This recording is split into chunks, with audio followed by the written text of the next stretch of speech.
my people, a lot is really going on in the political zone. Another video of Bola Ahmed Tinubu is finally out again. Tinubu is on hot fire now because a man came out in an international TV and battled with Tinubu live. This man did not have a single fear for Bola Ahmed Tinubu as he exposed a lot of things that even Nigerians did not know regarding Bola Ahmed Tinubu. They have finally go for the man. That is the news there at the moment. They have finally go for the man. Tinubu have finally go for this man for exposing the secrets that no one knows about Bola Ahmed Tinubu. This man is not a Nigerian boy. He appears to know much about Bola Ahmed Tinubu, the internal crisis that Tinubu is behind in Nigeria. What no man knows. Even Nigerians did not know what this man knows. So this video is finally out and I'm going to showcase to you the video of where this man battled with Tinubu in a live TV broadcast. He said this all in an international TV, so I would like guys to stay connected to the end of this video.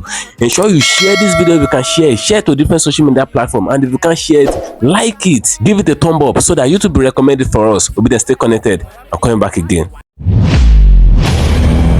Welcome you back to LAJUPOG TV. I don't have bad news for you today. The home of religious gossip. But you should leave the fight for Mohammed. What is happening in the Christendom? Join now to make sense with LAJUPOG. Hello my great and wonderful viewers, welcome back to LAJUPOG TV. For those of you coming across this channel for the very first time, ensure you click the red subscription button appearing on your video screen and do well to click the notification bell icon so that whenever we drop a new video in fast time, YouTube will easily let you to know. A big thanks to all our returning subscribers. I give you guys kudos for checking all our updates right from the time that they conducted the election on the 25th of February. That is when I'll be giving you back-to-back updates regarding what will be happening in the political zone. And a lot of us have been following us and they are really happy with the content that we'll be dropping on this channel. You know, we drop a lot of content regarding the electoral malpractices that took place in course of the election, and we drop a lot of video evidences of what happened, what transpired during the election rigging and all of that. You know, it's normally news that there were voters intimidation, voters suppression, voters bullying, a lot of underage voting, and a lot of shenanigans are talked bullying people in different polling units that if they're not voting for APC, they should go back to their house, they should go and lock their door and sleep. But if they are voting for APC, they can have the right to vote. But if they're voting for Labour Party, they should go back to their houses. That happened in different regions and different polling units all across Nigeria. But that's not where we're heading to. Where we're heading to is the fact that a man has finally come out. This man is not a Nigerian. I didn't mean that this man is a Nigerian. The story would have changed. The man might have been in Kuje prison by now. But this man is not a Nigerian. But this man come out in a live television and he made a full analysis regarding what Bola Ahmed Tinubu is planning for Nigeria and is planning with ECOWAS as a whole. You know, it's normally news that Tinubu wants to go and invade Niger, and the reason is best not to Bola Ahmed Tinubu, and this reason is what this man has pointed out. This reason is what Nigerians know. You know, Nigerians have been asking the question that what concerns Tinubu with what is happening in Niger and all of that, but Tinubu did not come out to answer the question that Nigerians have been asking, and yet he wants to use Nigerian resources, Nigerian military resources and all of that to go and invade Niger, and he wants to use Nigerian army as well, people's brothers and people's sisters and people's uncle and people's dad and mom and all of that. Those are the people in the army that Tinubu wants to go and use in Nigeria. None of Tinubu's son is in the army of Nigeria. None of them are in the Nigerian military force and all of that. So this man finished Bola Ahmed Tinubu in a live television broadcast, and all the things that this man said, they are true point, and he brought out points with a lot of references and all of that. So Tinubu wasn't okay with this. They went for this man.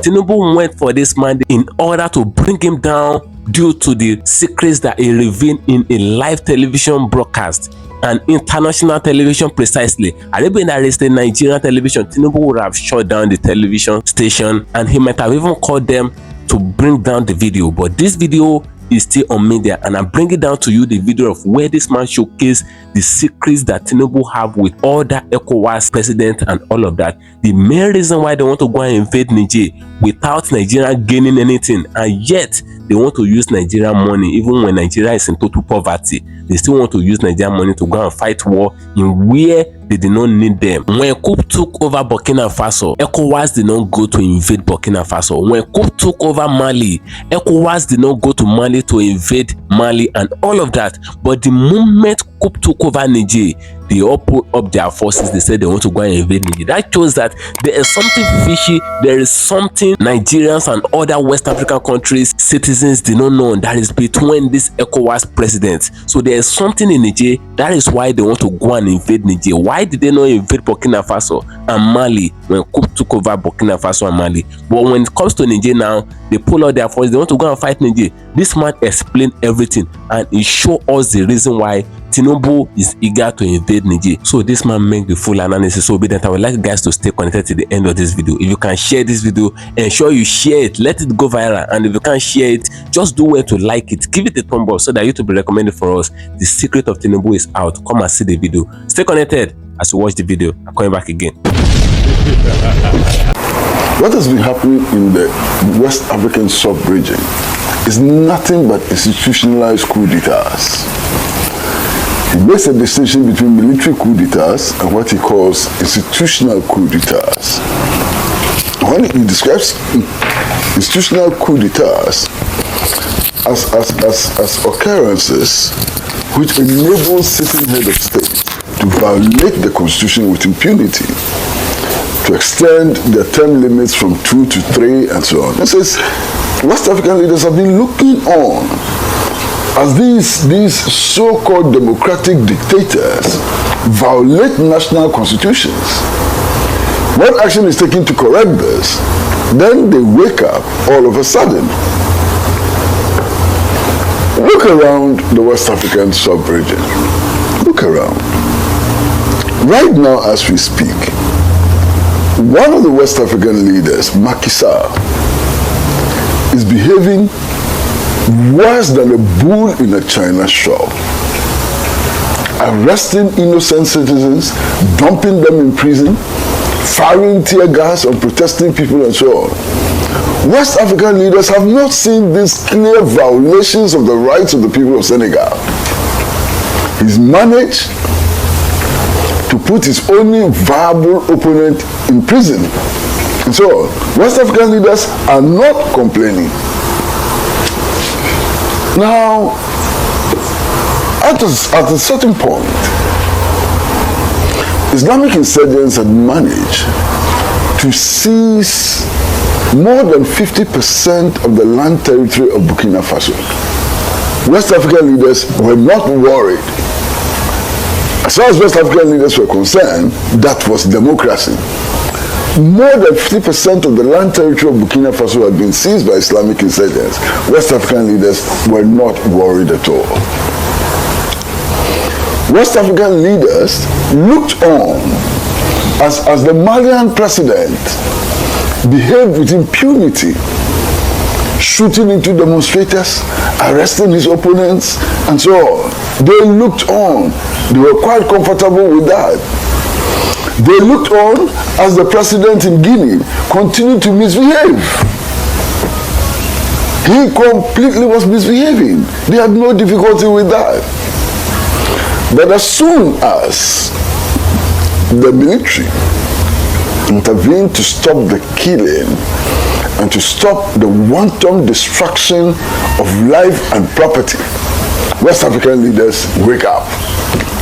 And they wake up, and what they want to do is to reinstate these bankrupt, useless leaders who were clearly acting against the interests of their people and violating their national constitutions. What is wrong with these West African leaders? I can imagine that when they met in Abuja to take this reckless decision, they were scared to the marrow, all of them. They acted out of fear of the consequences of their own actions, fear of the consequences of their misrule, fear of the consequences that the masses in their country will rise up against them. And somehow, these West African leaders believed that if they could send soldiers to Niger and reverse the situation, it will put the fear of God in others who want to rebel against new colonial dictators. They are lying. They are lying. They don't understand the West African people. They have not come to appreciate the difficulties of the West African people, the difficulties that the West African people are facing. This morning, we've received some very queer text messages, strange text messages, that democracy has delivered in Ghana and elsewhere. What did democracy deliver in Ghana? In a period of 2 years, what democracy has delivered is that prices of food have gone up by 300%. That is what democracy has delivered in Ghana. What has democracy delivered in Ghana? In the last elections, 9 people died. There has been no effort to find out those who killed them and to punish those who killed them. That is what democracy has delivered in Ghana. What democracy has delivered in Ghana is a Yawasu West Wogon. And when I go to a Yawasu West Wogon, and I see the people who have lost their limbs, people who can no longer work in their lives, people who have lost their eyes and so on, I begin to wonder whether this is what democracy is about. But I'm saying that for democracy to be sustainable, it needs to deliver. Democracy has to deliver. If democracy is not going to improve our access to social services like education, like health, like housing, like employment, what is the value of democracy? What is the value of democracy if it is not able to deliver, improve our access to social services? Now again, when we talk about democracy in Ghana and elsewhere in West Africa, I just wonder, what is happening? What is democratic about it? You have an election. Election results are declared 4 times. Each time the result is declared, the figures are different from the other one. Is that our idea of what democracy is? The promotion of ethnic strife and so on. Is this democracy? Why? You go for an election, we all hear the stories of sharing of vehicles, of motorbikes, of tractors, and so on. Is that democracy, the democracy we are supposed to protect? I just wonder, this democracy, what is it? We have to be clear what kind of democracy we want to build. Because the kind of democracy we are seeing in West Africa today is not the kind of democracy that any soldier should spend his life protecting at all. Why? Recently we went through an election, primaries. In one constituency, we heard of the father of a candidate, not the candidate himself or herself, I'm being careful, distributing cars to buy votes for his son or his daughter. All of you know that story. That is your democracy. That is our democracy in West Africa, for which we are going to send people's husbands, people's wives, people's children, people's uncles to go and die for in Niger. What's wrong with us? I mean, incredible. Why? Take Nigeria, which is leading the charge. Nigeria has been riddled with the Boko Haram insurgency in the northeast for how many years? You can't fight Boko Haram. You've allowed your citizens to be kidnapped, to be killed, to be molested. Whole villages have been ransacked by Boko Haram. You can't deal with Boko Haram. You are going to move your soldiers to go into Niger to go and fight, to impose a president on Niger. Are you crazy? It's unbelievable. You can't fight Boko Haram.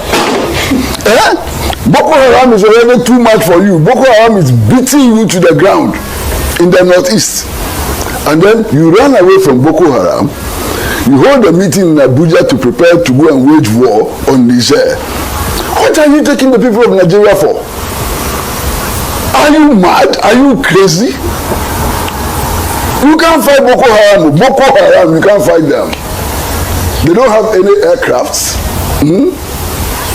I haven't heard of Boko Haram using armored vehicles and so on. They are not using drones and they are beating you. And he said, no, as for Boko Haram, we can forget them, go to Niger and fight a regular army. Better armed than Boko Haram and so on. Whoa. What is that? Unbelievable. When the insurgents were attacking Burkina Faso, they were attacking Mali, they were attacking Guinea, they've attacked Togo, they've attacked Benin. West African leaders didn't care. They didn't care. In Ghana, the intelligence reports indicate that these insurgents who are terrorizing Burkina Faso and others have actually entered Ghana. I'm not the one saying it. The intelligence reports, those that were made public, and that they've come as far down as below Tamale. You are not worried about that. You want to go and fight in Niger. What kind of leaders do we have in West Africa? What kind of leaders do we have in West Africa? I can't believe it. You understand? In any case, it's important for us to ask the question, who benefits from an intervention in Niger? Clearly, the people of West Africa will not benefit from an intervention in Niger. The principal beneficiary of any such intervention is France. Number one, France. Generally, the Western Alliance, they are going to benefit from this reckless intervention in Niger. If you go to France today, 1 out of 3 electric bulbs are lighted with resources from Niger. 1 out of 3. The uranium in Niger lights 1 out of 3 bulbs in France. Now, we should be asking, what is Niger getting in return? Niger is supposed to be the second poorest country in the world, in spite of the fact that it has abundant uranium resources and gold, huge gold deposits and so on. All of that goes to benefit France. The new regime in Niger has suspended all shipments of uranium and gold to France. That's one step forward. One major step forward for the people of Niger. You don't want this. You want to go and attack the regime and open Niger up so that their natural resources will be exploited for the benefit of France. And you call that democracy? Are you mad? Are you mad? Look at the situation in all the French-speaking countries in Africa. All the French-speaking countries in Africa. All of them are compelled to place their foreign reserves in the Central Bank of France. All of them, without exception. The result of this is that the French-speaking countries are borrowing their own money and paying interest on their own money. And West African leaders are not concerned about this. For 20 years or more, they are talking about the West African monetary zone. It has never happened. They are not helping these French-speaking African states to free themselves from the economic stranglehold that France has imposed on them. Today, if no colonial rule over West African French-speaking countries stops, the French economy is in serious jeopardy. That is why France is all over the place. And West African leaders are comfortable with this. I wonder. One of the top military men in Niger gave an interview. I don't know if you guys have seen the video, in which he's saying that the French have been here claiming to be helping us to fight the insurgents. Anytime we locate the insurgents and we are ready to attack to kill them, we are ordered not to attack until France has given the clearance. I'm not the one saying it. Why? Why? The French came, or are ostensibly here, to fight insurgents. The insurgents are growing. In any case, what is the source of the insurgency in the Sahel, in West Africa? What is the source? All the security analysts and experts have claimed that the primary source is the overthrow of the Libyan regime, the Gaddafi regime. Who did that? It is the Western countries, led by the United States of America, Britain, and so on. They caused the instability in Libya, which has led to the massive insurgency in the West African sub-region. Now, is anybody telling me that the Western countries did not know that what is happening in West Africa will be a consequence of the destruction of the Gaddafi regime? Who will believe this, that they didn't know? That's exactly what they wanted to happen in West Africa. Now the consequences of their actions in Libya are maturing, and they say we should send our soldiers to go and die so that they can continue to control West Africa. First of all, I believe very strongly that West African soldiers are human beings. They are sensible, they know their interests and the interests of their countries. And that no West African soldier is ready to go and die a foolish death in Niger. And that those leaders who think that our soldiers are so stupid, they can just pack them into trucks and into airplanes to their death, they should look out.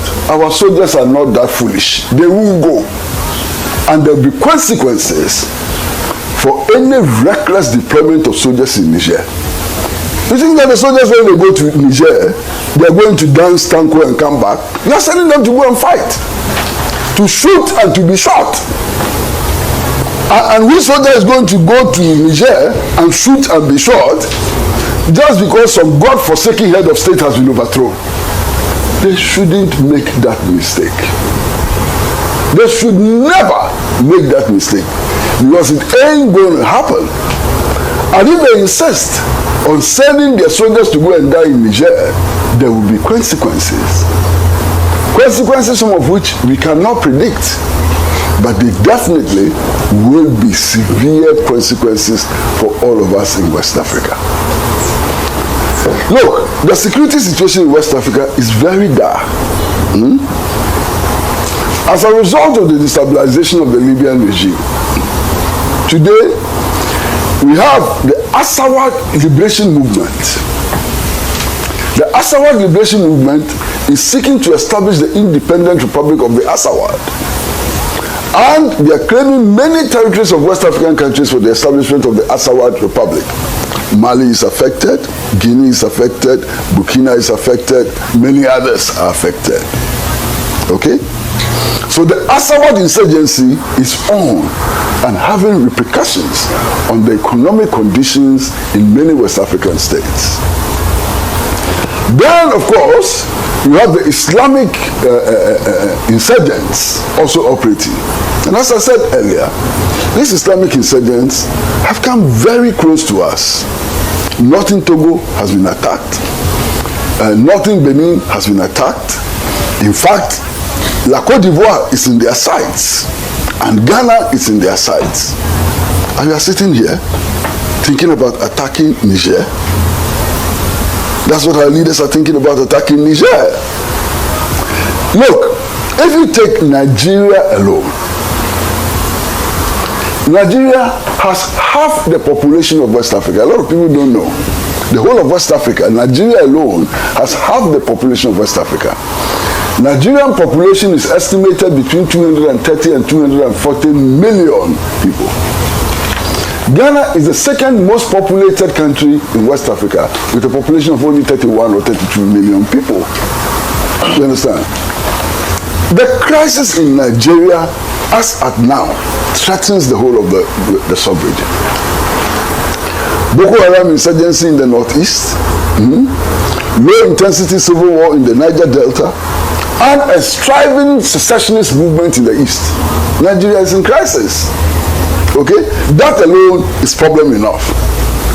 Our leaders, after having put on their thinking caps, and God knows what those thinking caps are made of, but they put on their thinking caps, and the only conclusion they could come to was to further destabilize the region by attacking Niger. These leaders, how did we end up with leaders like this? How did West Africa end up with dunderheads as leaders? I can't believe it. But be that as it may, You know, I said from the beginning that a few things have happened since the West African leaders made this extremely reckless declaration. Now, why is Niger so important? Coup happened in Burkina Faso. They didn't invade Burkina Faso after 7 days. It happened in Mali. They didn't invade Mali after 7 days. Happened in Guinea. They didn't invade Guinea after 7 days. Why are they so keen on invading Niger after 7 days, the expiration of a 7-day ultimatum? You see, Niger is the base is the largest US drone base in the world.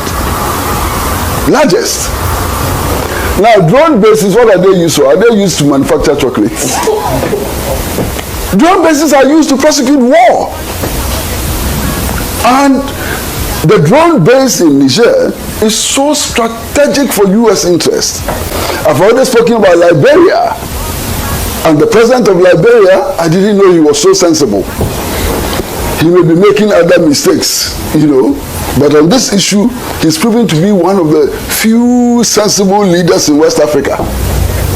He says, you sit down, you allow your colleagues to change constitutions, to extend their terms and so on, to shoot people in the streets. You don't complain. When you're overthrown, you say you are angry, you are going to intervene.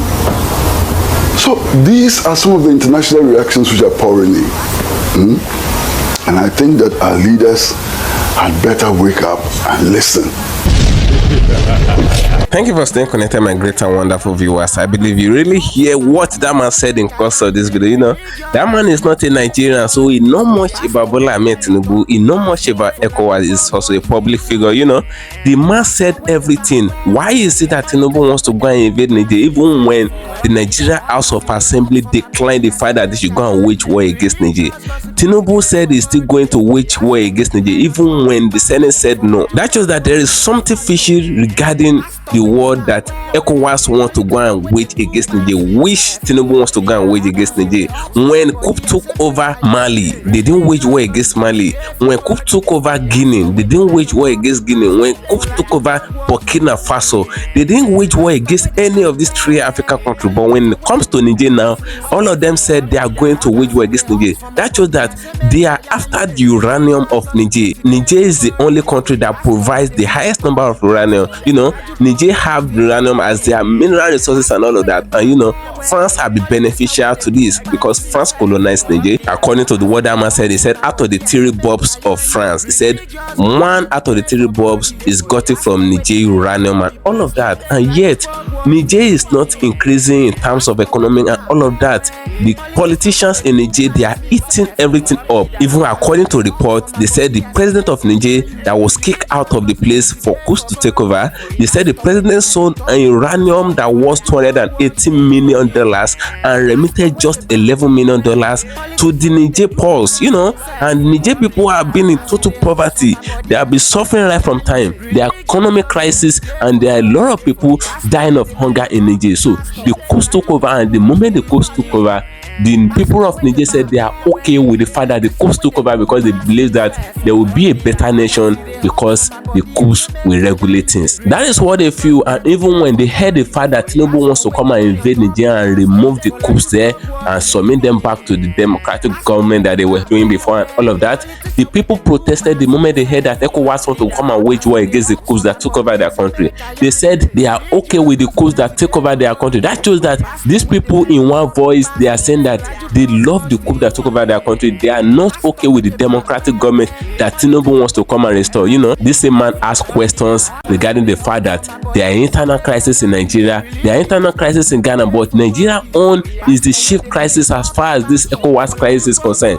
Nigeria is having more internal crisis than any other West African country. Nigerian terrorism are rising to the extent that Nigeria is even a top 3 most terrorized country in the entire world. You know, Boko Haram, ISWAP, and even a lot of killings in the northern region of Nigeria. According to what that man said, he said the Boko Haram in Nigeria, they are not having armor tank. The Boko Haram in Nigeria, they are not using fighter jets, but yet the military that Nigeria are relying on, that they want to send to go and fight Ghana soldiers in Niger, they can't conquer the Boko Haram that is within their country here. The Boko Haram are not occupying the whole Nigeria. They are only occupying the northern region, precisely the Borno state, and they occupy the Sambisa forest. They know the precise place that the Boko Harams are, but yet they can't invade the place and conquer the Boko Haram once and for all. They are still fighting Boko Haram for the past 7 years in Nigeria, and yet they said they want to go and invade Niger, to fight Niger, leaving the Boko Haram behind. The Boko Haram that they have not been able to conquer. That shows that the Boko Haram and other terrorist groups in Nigeria, once they see that Nigerian army leave, they will have an upper hand in attacking the people of Nigeria. So what do you guys think? I would like you guys to drop your take at the comment section of this video. Do you really think it's sensible for Tinubu to invade Niger, even when the people of Niger are saying that they're not interested in him coming to restore their democratic government? According to what this man said, he said the ECOWAS president are already coming up with their own cabal, that they want to build cabal for themselves. They want to impress the president of Niger that the coups adopted and other politicians in Niger. It's not only the president that were adopted. They adopted a lot of people and they put them in custody. A lot of influential people, a lot of politicians in Niger, they adopt them, they put them in custody. So Tinubu wants to impress them, according to what this man said. He said Tinubu wants to impress the president of Niger, even after the people of Niger are saying that they are not interested in what Tinubu wants to do. What do you guys think? This same Tinubu legitimacy is not yet considered. Tinubu is still having issue with the tribunal. Obi and Atiku are still drawing the legs of Tinubu, and the tribunal is yet to make their ruling. They have not made their ruling. So Tinubu legitimacy is still invalid. The process that brought Tinubu in as the president of Nigeria is still questionable, and yet this Tinubu is now making hard decisions, not considering the people of Nigeria. The people of Nigeria are in total poverty. A lot of things have hiked up in Nigeria. Fuel have hiked up to more than 600 naira, and yet Tinubu said they want to go and use that same fuel to fight Niger.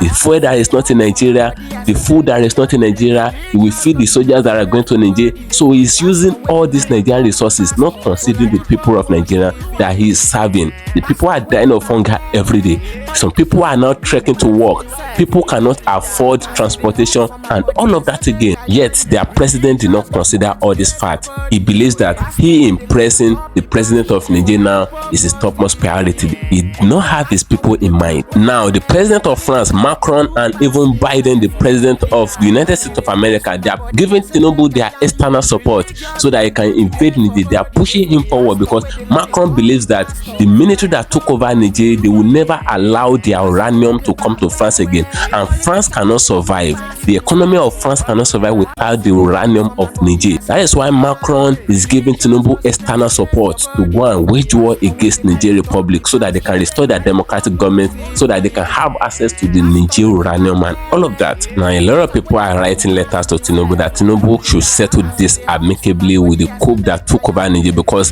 the coup, the military in Niger, they are ready for war and they are prepared for war. So they said Tinubu should not go for war, he should go for peace and all of that. Tinubu should settle things with them amicably, because we can only predict the beginning of a war. Nobody can predict the outcome of war.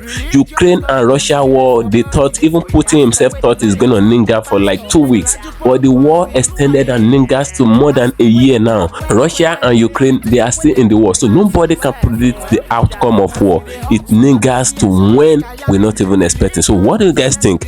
I'd like guys to drop your opinion in the comment section of this video. So I'm gonna just click on that for you, and sure you follow me on my social media handles on Facebook at LAJUPOG TV and at LAJUPOG Entertainment, and on Instagram at LAJUPOG. You can also follow us at LAJUPOG. Guess what, guys? See you in my next video. Bye. I see the hot for my body, I say make I yarn you. Religious gossip plenty day for body. Pastor with the line on top, be pastor for LAJUPOG Watch TV. Pastor with the back, where politician with the do pass himself. Corrupt leader, why you with the for church? All as LAJUPOG.